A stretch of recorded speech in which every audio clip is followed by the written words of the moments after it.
दोस्तों, अगर आपने भी गॉडजिला की मूवी देखी है तो आपके मन में भी ये सवाल जरूर आता होगा कि आखिर गॉडजिला का जन्म कैसे हुआ और ये नाम कैसे आया और इस जीव का नाम गॉडजिला ही क्यों रखा गया और ये क्या वाकई में एक गॉडजिला है या फिर एक डायनासोर है। तो दोस्तों, इन सारे सवालों को जानने के लिए चलते हैं अपनी वीडियो की तरफ और पूरी जानकारी के लिए वीडियो को अंत तक जरूर देखिएगा।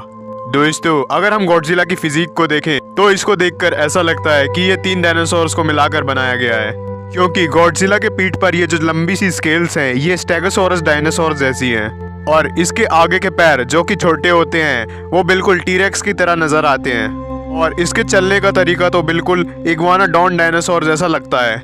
और हम गॉडजिला की फिजिक को ढंग से देखते हैं तो ये तीनों डायनासोर का मिश्रण दिखता है। तो दोस्तों, अब जानते हैं कि गॉडजिला का नाम आखिर में गॉडजिला ही क्यों रखा गया। दोस्तों, इसका नाम एक जापानी शब्द गोजीरा से आया है, जिसको कि इंग्लिश में कन्वर्ट करने के बाद गॉडजिला कर दिया गया था। और गोजीरा 2 शब्दों को मिलाकर बना है, पहला तो गोरीरा और दूसरा कुजारा। और गोरीरा का मतलब होता है गोरिल्ला और कुजीरा का मतलब होता है वेल, मतलब कि गोरिल्ला वेल, यानी कि एक ऐसा जीव जिसमें गोरिल्ला की ताकत और वेल मछली की फुर्ती दोनों मिक्स हो। और दोस्तों, अब हम बात करते हैं कि गॉडजिला आखिर कहां से आया और वो पैदा कैसे हुआ।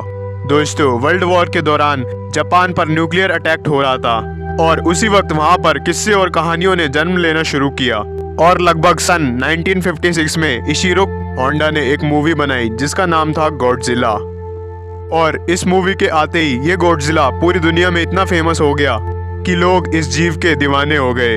और इस मूवी में यह दिखाया गया कि गॉडजिला समुद्र में रहने वाला एक बहुत ही बड़ा और खतरनाक जीव है, वो सभी मॉन्स्टर्स का किंग है। जापान में न्यूक्लियर अटैक के बाद रेडिएशन की वजह से इतनी सारी म्यूटेशंस आई कि ये एकदम से इतना बड़ा हो गया और इसमें काफ़ी खतरनाक पावर भी आ गई जिसका नाम है एटॉमिक ब्रेथ। और दोस्तों, 1954 से लेकर अब तक गॉडजिला के ऊपर लगभग 31 से ज़्यादा मूवीज बन चुकी हैं। दोस्तों, जापान पर न्यूक्लियर अटैक होने के बाद वहाँ के लोगों ने अपनी कंट्री की तबाही होते हुए देखी थी और उन लोग के इस डर की वजह से ही गॉडजिला का जन्म हुआ।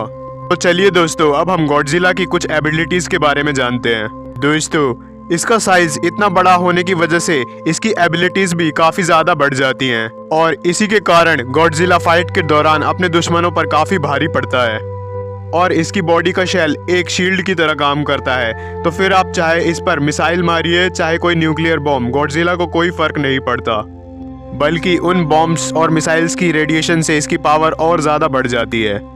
और दोस्तों, गॉडजिला की एक बहुत ही ज़्यादा हैरतअंगेज पावर है जो कि है न्यूक्लियर पल्स, जिसमें गॉडजिला अपने चारों तरफ आग की एक शील्ड बना देता है और फिर उस शील्ड को वो अपने दुश्मनों पे रिलीज कर देता है।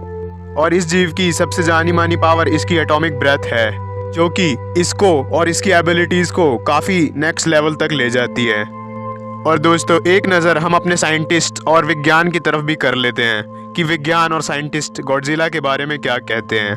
और इन साइंटिस्ट्स का ये कहना है कि धरती पर रहने वाले जीव, चाहे वो पानी में ही क्यों ना रहते हो, उनके लिए हमारे अर्थ की ग्रेविटी बिल्कुल सुइटेबल है, जिनकी वजह से धरती पर रहने वाले जीव आसानी से सरवाइव कर पाते हैं। और उनका ये मानना है कि गॉडजिला जैसा इतना विशालकाय जीव ना अतीत में ना वर्तमान में हो सकता है, क्योंकि इतना बड़ा और भारी शरीर होने की वजह से हमारी अर्थ की ग्रेविटी गॉडजिला की दुश्मन बन जाएगी और गॉडजिला का हमारी धरती पर सरवाइव करना काफ़ी मुश्किल हो जाएगा। और अगर गॉडजिला 80,000 टन का अपना भारी भरकम शरीर लेकर हमारी अर्थ पर चलेगा तो उसके पैर हमारी अर्थ में धंस जाएंगे। दोस्तों, आप सबको गॉडजिला के बारे में ये जानकारी कैसी लगी कमेंट सेक्शन में ज़रूर बताएं। साथ ही साथ चैनल को सब्सक्राइब करना ना भूलें, जिससे कि मैं आप तक ऐसी और भी रोमांच से भरी वीडियोस लाता रह सकूं। और अगर आप गॉडजिला लवर हैं तो वीडियो को लाइक करना भी ना भूलें। धन्यवाद।